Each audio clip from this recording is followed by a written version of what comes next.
asked me to vote on this matter, I want to see how I'm voting. Yes. That any vote on this matter will be by head count, and that the rule be suspended since we're closing today. That any motion for our readiness, any motion be for reconsideration, be tested here today.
Simple as it is.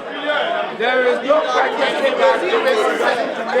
that so it's season today, tomorrow, it will no practice after 9 months, the woman must be season today, the number will come. We would not like to be a Pontius Pilate chairperson. We would not like to be a Pontius Pilate speaker. Whatever we do here, we should do these things within the confines of our law and the practices of congresses, assemblies, parliamentaries, all through the world.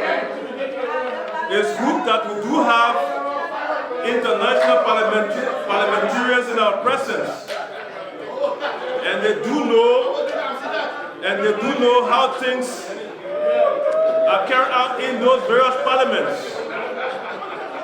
Distinguished colleagues,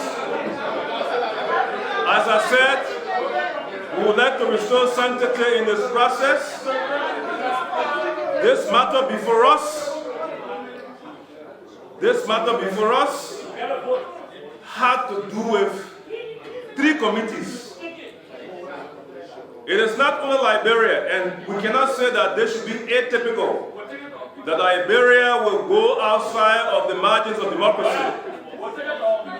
We have 3 committees that have gotten this assignment. The maximum vote you can have in this report, Liberia the world over, will be not more than 21.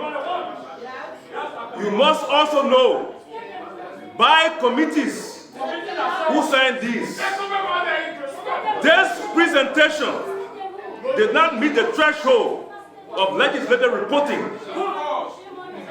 Distinguished colleagues will not be here and that happens. There has not been any instance where a committee is given an assignment and people outside the committee sign these reports.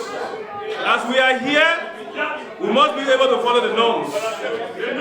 This plenary mandated our colleagues to go out in the various constituencies and districts and interface with the various constituents and make a report.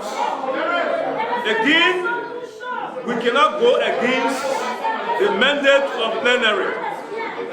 Distinguished colleagues, it is stated that surpluses do not be shared. This is an expression. The resolution is an expression. And this has gone beyond the bounds of the 3 committees selected. So we have to be clear in what to do legislatively. This is a rules-based setting. This is a laws-based setting. Whatever we do must fall within the confines of the rules that are applicable to our operations. On this note, distinguished colleagues, bringing a balance to our legislative work, we refer to the motion by the Honorable Gentleman of Nimba County that was succinct and to the point.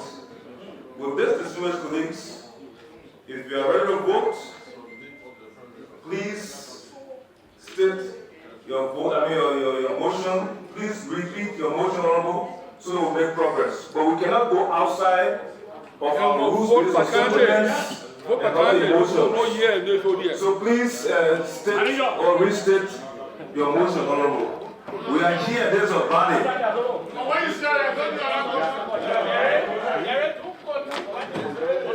When I let it flow, it will flow. You can't love it for sleep. I'm here to love it to get what I'm going to do. You can't love it for sleep. There's a flow and love it. So with this, anybody want to go to court, anybody go to Supreme Court. You tell it, you're not telling nothing. There's a flow and love it. You can't love it. Be held with the body that will be constituted today from the various counties, one from each county, along with leadership, to process this issue pending. We are not voted, President. We will vote by head count. We are not voted. So we can't be, we are not voted. We need to vote. That's the process. That's the process. We are not voted yet. So you can't impose on us. We are not voted. We will vote. We haven't voted yet. We will vote. We will vote. We must vote. We will vote here. We will vote. We will vote. We will vote. We must vote. If you want to vote, Yes, by show of hand. which should be Of course. Thank you, vote. By show of hand. By show of hand. We will vote. We will vote. And no nay a year for the We year. will vote. It's a shame. You're fighting justice. You promoting impunity. It's a shame. You will be senator and you fighting against justice. What kind of senator are you? You'll be a just senator. and future consultation, receives the motion again.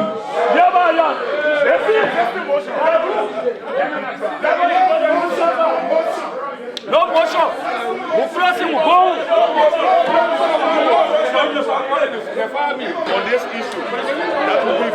our people are Mr. Speaker, Mr. Deputy Speaker,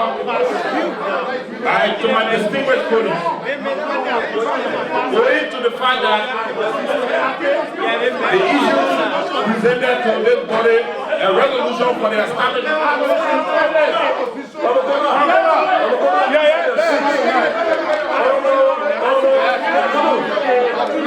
What happened in the road out sport? They can't go buy home. So they want to do that.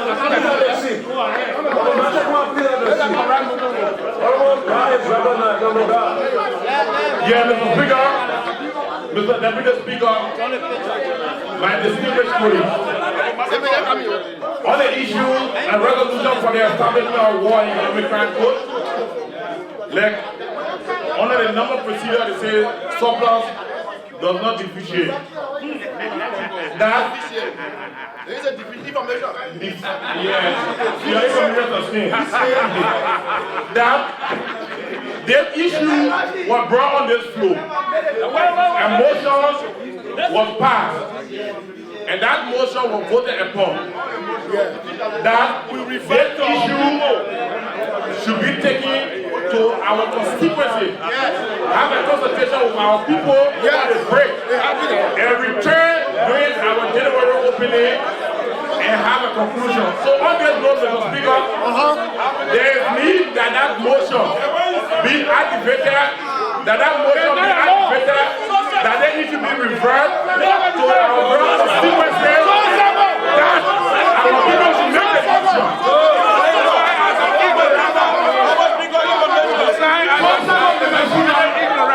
I will draw my signature. Okay. Yes.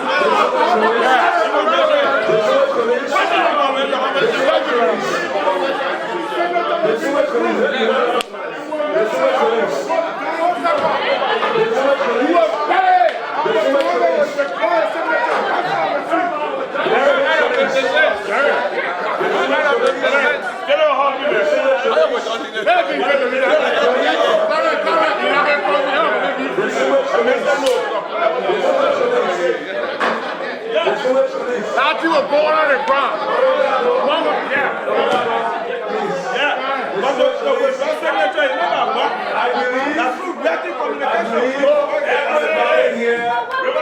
Yes, sir.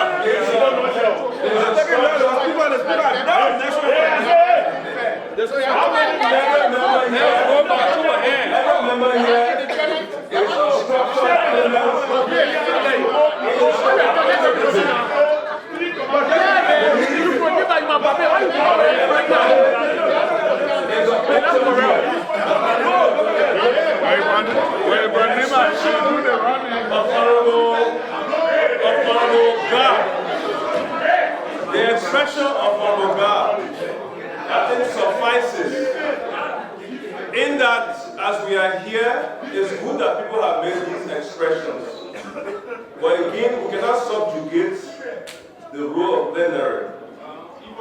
Plenary took a decision.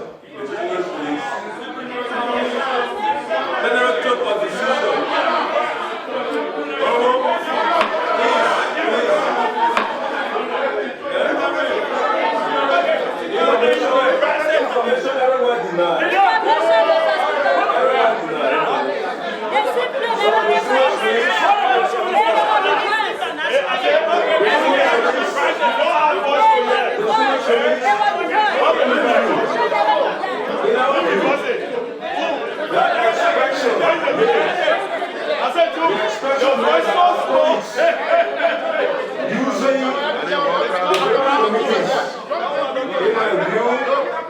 It was a kind of passion to emphasize. Therefore, our rules do not give the reliance. In the scope of humanity, I think we should think about this as we are living. Because the mandate of plenary is that we engage our people. And this process should and must be participatory. That is plenary's decision. And I think with that, we so move.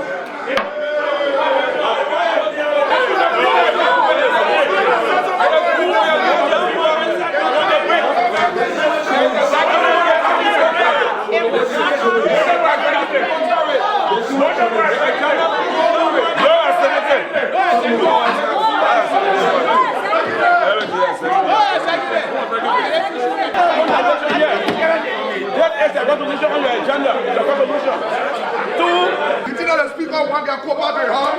Any attempt, there will be problem with this. Any attempt, there will be problem here. Y'all speaker get put in a district, I get put in my district. Any attempt for the not for the speaker money, there will be problem. Everybody money will be caught. We concluded to support the harmonization, and it should affect us as lawmakers. Most of the lawmakers are indebted to financial institutions, and their meager income have been further deducted by 31%, both in their earning in terms of salary and their benefits. If a speaker who was in the vanguard of advocacy not too long has become a leader today and shying away from this responsibility that his party has proposed, then of course we in the opposition bloc, we're not going to look at Ministry of Finance. If the speaker sit here and he received the salary as he been receiving before, trust me, it is not only our revolts. We will assemble our constituent members here that he will not have space. There's a man, we all believe in Liberia, he have advocated for the good, and I think he should stand by the good at this time. We don't want to lose $5 of our earning, but we have decided because the civil servant, the lower income earner, are losing almost 50% of their earning, we should also be willing to waive ours.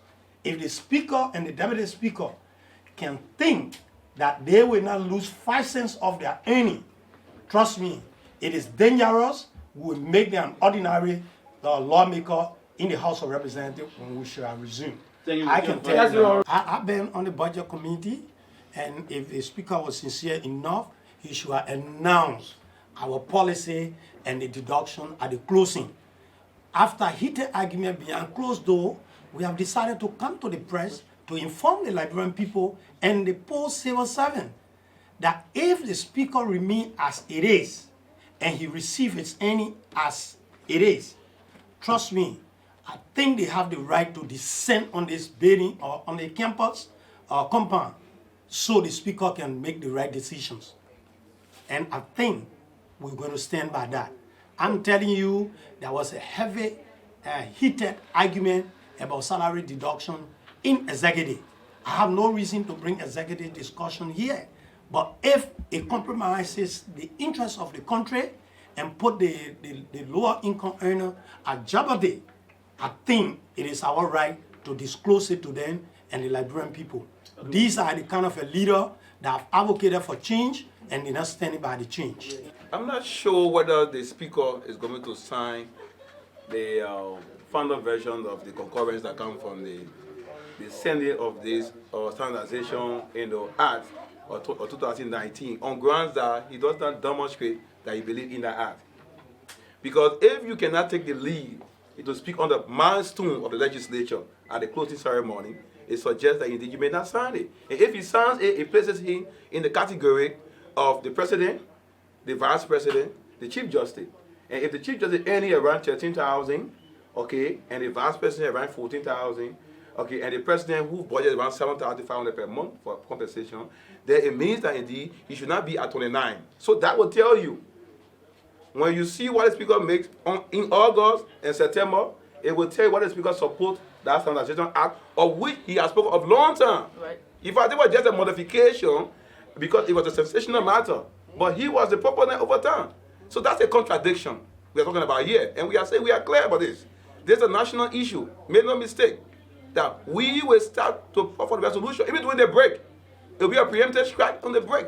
We will make sure that indeed we cover the signature. You cannot have your colleagues on the one lawmaker, okay, going to be earning 5,600 net of taxes, okay, after they all have other obligations, and you stay over there at 29,000, netting around 19,000 plus per month.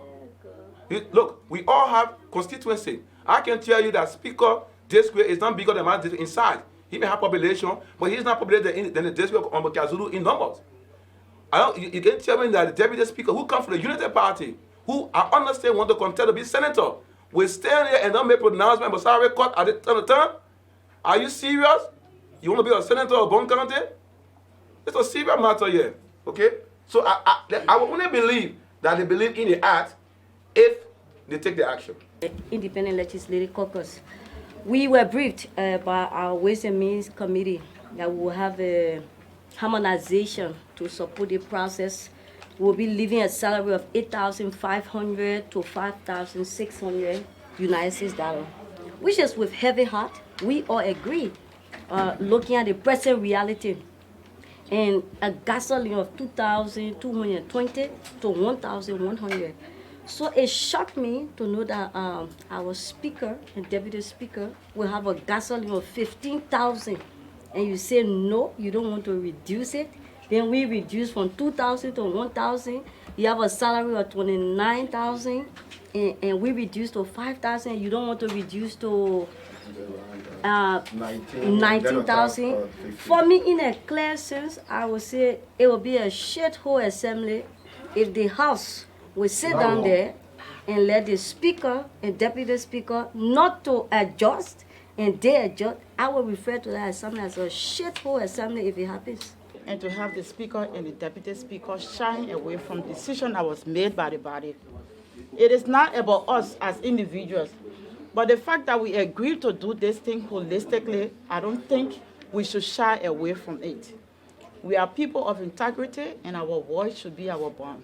If we agree that this thing should cut across the 73 members, the speaker and the deputy speaker shouldn't be an exception. So I will only add my voice to the many voices to say there will be serious action taken if it should reach our attention that the speaker and the deputy speaker will continue to receive what they've been receiving in the past. We are not going to take it lightly, and we are not going to rest on this case. Well, I think we are all in line. The deputy speaker and the speaker have refused to have their salary cut, because can you imagine the speaker is making like 29,000 US, and I mean he refused to cut his money, and we were making like around 8,500. They brought us down to 5,000. You understand what I'm saying? The speaker is making 15,000 US every month in gas. We were making like 2,000 and something US dollars in gas, and they brought us down to 1,100 and something dollars. Why is the speaker and the deputy speaker refusing for the salary to be cut? Are we being selective in what we want to do? And we think the speaker is on his way up. What do you mean by that? He's on his way up. What do you mean Because by that? the speaker during Manasadi time, the speaker was one of those that were advocating for the Liberian people according to him. But now that we know that he's advocating for himself, you know, so I think he's on his way up. He's not in the interest of the Liberian people. Like I always say, he's always in the interest of the president. He's not in the interest of the Liberian people, because he got no interest in the people. But you get our support from your colleagues. We are going to get the support. You listen to a lot of my colleagues, right? They spoke to you people, right? We are going to get the support. Look, I want to say to Mr. Speaker, you need to allow your salary to be cut. Any attempt for you to not cut your salary, to not allow the people to cut your salary, you're on your way out. He's on your way out. Look, any of my colleagues you talk to, they will tell you that he's on his way up, because he's being selective.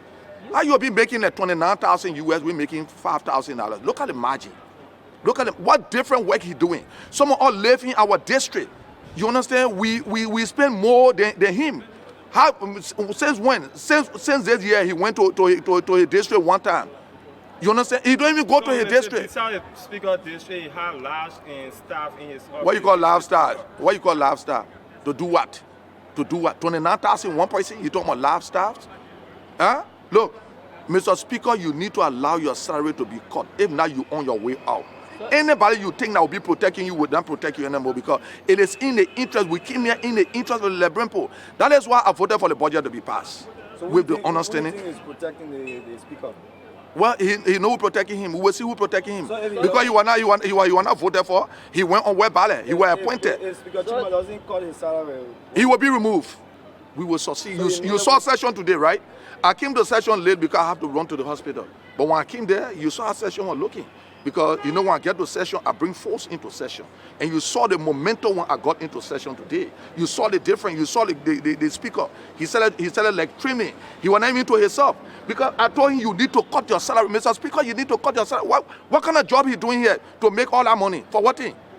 For what thing? Then you reduce our salary to 5,000. We agree. because they need to add the money to the civil servant salary. We appreciate it. They reduce our gas from $2,200 and something to $1,000. We agree. Mr. Speaker, do you have gas station? Do you have gas station? What are you doing with $15,000 US worth for gas? Where are you going? Where are you going? Look, the Speaker got a friend. They offers a loan. They offers a loan that money. Because people want to come to see the Speaker. They will bring something for him. So if I were the Speaker, I would say, look, you'll take everything. You understand? But the Speaker is proceeding the wrong way, Mr. Speaker. You need to stop proceeding the way you're proceeding. The people need to cut, your salary need to be cut. Look, there will be no normal session when we come back if the Speaker's salary is not cut. Today, we close as member of the 54th legislature, but there are some training issues that draw my attention, for which I decided to call the press conference today. When you follow section today on our agenda, the second item on business on speaker desk that has to do with further discussion surrounding the proposition for constitutional amendment. Let us be serious as leaders of our country, because if we have our laws written, and we should understand the Constitution of the Republic of Liberia, each article within the Constitution is as equal as the other. We should not give preference or priority to certain, let's say, article of the Constitution and that denying or surrogating the other. Equally so is our rules. It is clear in our rules that plenary is the higher decision-making body. And whatever decision that is made by plenary, at the end of the day, is final. Though in the case, there can be reversal. But in the case of this proposition, I voted against it because I have a dissenting view. The both houses passed out of 7 propositions, 3 of the 7 propositions for referendum. It was passed by the upper house, sent to the lower house. It was discussed and then passed on by the lower house. But today, to have a reversal of that decision, and again, the very same rules that were quoted to have a reversal of the decision could not be applied to another item on the same agenda. I feel that it's deceptive. Yeah, I feel that if we as leaders are prepared or should be prepared to carry our country forward, we should desist from such act. Plenary took a decision on the 3 propositions that were passed on by the upper house. And in that decision, it was agreed that the 3 items, that is a reduction in the tenure of the president, the Senate, and representatives, and also dual citizenship, should have been concluded, and that which was done and concorded with, and should have been sent for signing by the president. But again today, plenary, through a motion raised by one of our colleagues, is saying that plenary should authorize the leadership of the House to take, let's say, siege of the matter while we are away. Then where is our rules that say that plenary is the higher decision-making body? How can plenary take a matter and send it to the leadership so that there can be a decision made? I believe that is a complete contravention of our rule and even the Constitution of the Republic of Liberia. Again, in similar vein, the item C on our senior agenda that cover a presentation of the resolution for the establishment of the War and Economic Crime Code. Again, one of our colleagues raised a motion in which he stated because plenary passed on the matter before, saying that this issue should be carried back to our constituent for deliberation, after which plenary will pass on it in our third sitting. Because of that, this issue, there can be a decision made on this issue today. I believe, again, is a complete contravention of our rules. Let us understand, even before the President of the Republic of Liberia could write the plenary seeking our advice on the establishment of the War Crime Court, citizens of the Republic of Liberia petitioned this House sometime in April. There were 2 petitions sent. One of the 2 petitions was calling for the establishment of the War and Economic Crime Court, and one of it was denouncing the establishment of the War and Economic Crime Court. And as per our rules, the matter was received and sent to the Committee on Clean Petition and Good Governance for discussion. There have been a series of meetings here. And today, over 50 of the lawmakers signed a resolution coupled with the communication from the President of it, in which he was asking advice from the legislature. So if 50% of 50 members of the lower house sign, we are direct representative of the people. That constitutes more than 50% of the population of the Republic of Liberia. And yet people are still saying, carry it back to your constituent. So are people saying because their constituent or their county are farther from the capital city, are they also arguing that other lawmakers are not carrying the issue back to discuss? I'm saying no. Some of us, we are in our district every day. And before major decisions are taken or after major decisions are taken, we go back to our people and explain to them. So if they are holding because plenary passed on the issue and say the issue should be carried, there are other major issues that came before plenary well within our extension. Why did they not request for those issues to be carried back? Let us be serious and do the Liberian people's job with due diligence.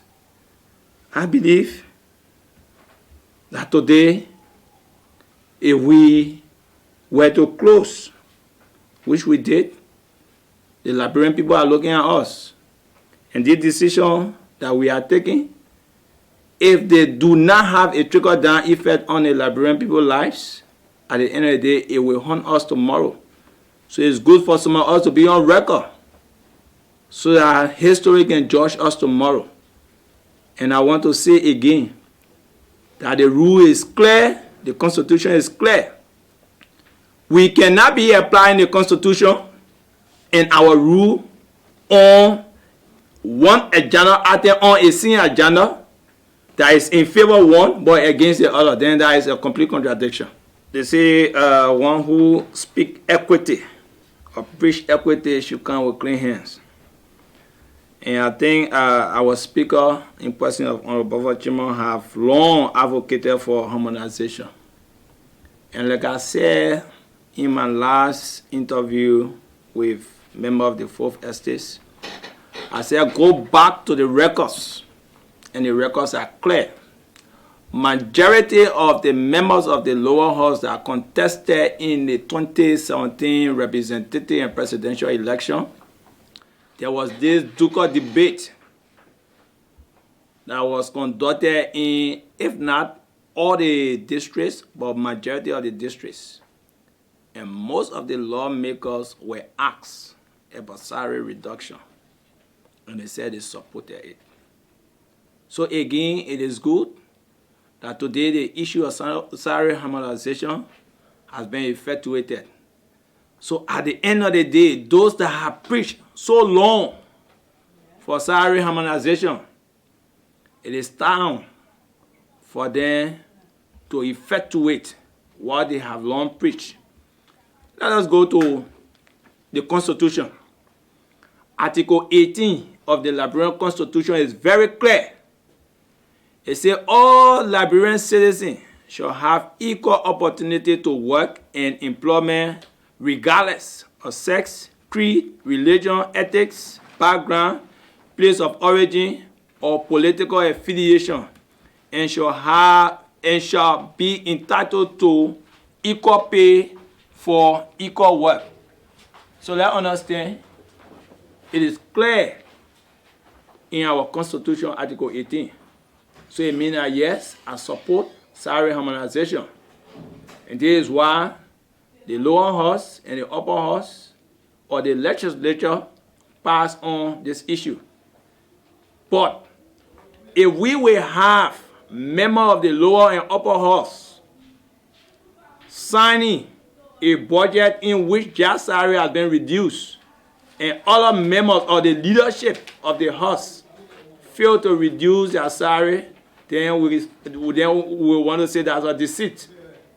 So it means that we want to join our voice with those who will be calling for the reduction of those in the upper bracket for their salary to be reduced.